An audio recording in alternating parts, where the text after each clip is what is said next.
Riavana milano amin'ny tompo zoma 4 martsa 2020 no anjara mofinaina ho antsika anio dia ny filazantsara katolika toko faraika amby roapolo andiny fa roapolo ka hatramin'ny faefatra amby roapolo milohan'izany ampitombona aminareo anie ny fahasoavana sy ny fiadanana. Amen. Mivavaka isika fifaliana ao anay an-trano raha eo ny mahazo anjara sakafo ao aminao satria tsy ny mofo ihany no mahavilina anay fa ny teny jialoko ny vavanao koa mangitahitanao zay tompo vokizy zavatsoa avy amin'ny teninao zay mazonay mitoetra tsara ho amin'ny fahatsaranao sy mandroso ho amin'ny fahalalana tsaranao. Dia mitenena Jesosy fa mangitahitanao ny fanahinay amin'ny anaranao Jesosy teny tonga nofo naovanay izany vavaka izany oka aminay manakariva ny fahafenoan'ny fanala masina. Amen.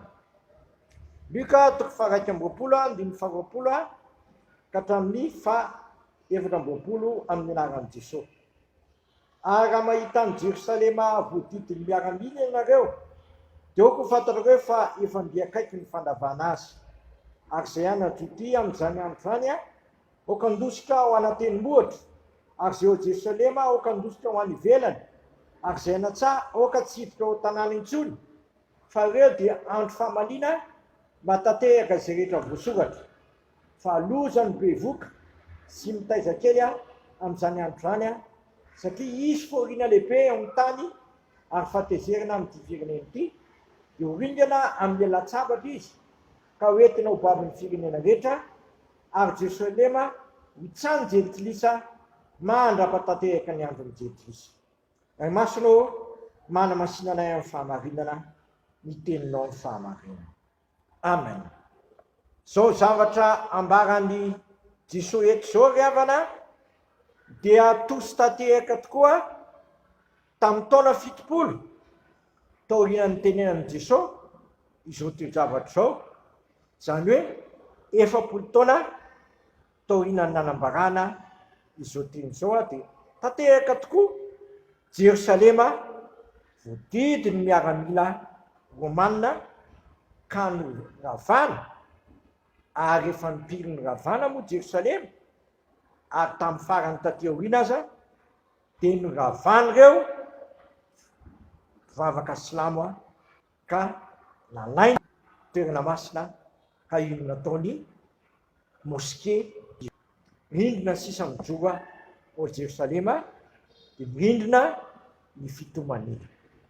Ravana malala Andriamanitra matanteraka ny dininy ka mahatonga antsika tsy hiaran'izany fahatezeran'Andriamanitra zany. Oka zasy ianao tena hivelona amin'ny tenin'Andriamanitra, oka zasy ianao akato ny tenin'Andriamanitra satria ny tenin'Andriamanitra dia fitahiana ho asy ianao rehefa makatoy izany sy manatanteraka izany. Fa raha tsy makatoy ny tenin'Andriamanitra kosa ianao fa mpihaino manadiny ka tsy makatoy ny teny dia ampidi-doza ho an'ny tenanao ianao.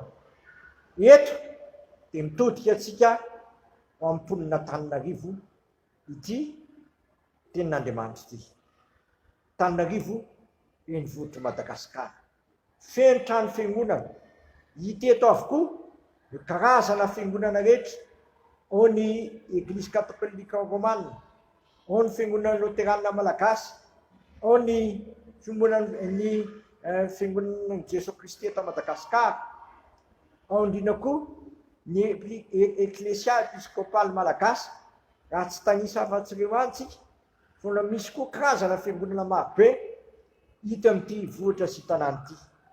Ka isika izay miheno tenin'Andriamanitra, aoka isika tena hivelona amin'ny tenin'Andriamanitra fa tsy mpihaino manadino ka mitaka ny tenantsika, satria ny tenin'Andriamanitra efa kataovana sy hivelomana dia mitondra fitahiana ho antsika.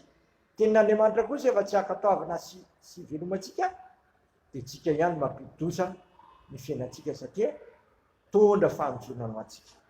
Koa amin'ity andro ity apetraka ny lohanao ny fiainana sy fahafatesana, ny fitahiana sy fahanjonana, koa mifidiany ianao ny fiainana mba ho velona dia ho tian'i Jehovah Andriamanitra ao amin'ny fonao rehetra, amin'ny herinao rehetra, amin'ny fanahinao rehetra, amin'ny sainao rehetra, ary tia ny namanao tahaka ny tenanao ary manaraka koa izy Jesosy tiava amin'ny fahavalonareo. Dia izany tenin'Andriamanitra anany tsy handalo fotsiny amin'ny sofintsika fa tena hitoetra betsaka ao am-pontsika ka nova ny fiainantsika satria mamaly ny faratsiana ny tompo. Amen. Dia raha sy misaotra anao izay raha io noho ny nampandrenisanao indray ny teninao izay mampitandrina anay sy mampiomana anay satria ianao dia mahatateraka ny teninao tokoa. Kanefa efa tsy miheno ny teninao izay dia tonga fanjonana ho anay sy fahafatesana ho anay ny teninao. Nefa ny teninao nge teny fiainana ho an'ny olona rehetra sy ho an'ny olona manontolo. Dia aza velana mafy ny fonay izay tompo. Foko izay mifeny fankatoavana anao ka tsy mitandrina ny tenanay fa tena mpanao ny asa ka ho sambatra izay amin'ny fanatanterahana ny teninao amin'ny fiainana manontolo. Dia ho lavitra anay ny fanaovana ny faratsiana fa ndroso kosa izay amin'ny fahatsarahanao mba ny fitarian'ny fanahinao masina. Dia sitraka ny ary hivavaka hoe rainay izay ny an-danitra masina ane ny naranao mitonga ane ny fanjakanao atao ane sitraponao ety an-tany tahaka ny an-danitra minaniny anina sahazo anay ary mamelana herokay tahaka ny amelana izay meloka taminay izay mitondra anay mifankamana fa manafanay amin'ny rasy anao ny fanjakana sy ny hery amin'ny voninahitra manakizay. Amen. Tanterahan'ny tompo amintsika ane izao otrik'andro izao ary fiadanan'Andriamanitra izay mihoatra noho ny fahalalana rehetra hiaro fonareo sy ny hevitrareo amin'ny Kristy Jesosy. Matoky izay nianatra anareo sady izany nanefa izany. Amen. Voninahitra ane ho an'Andriamanitra rery ihany amin'ny anaran'ny Ray sy ny Zanaka ary ny fanahy masina. Amen.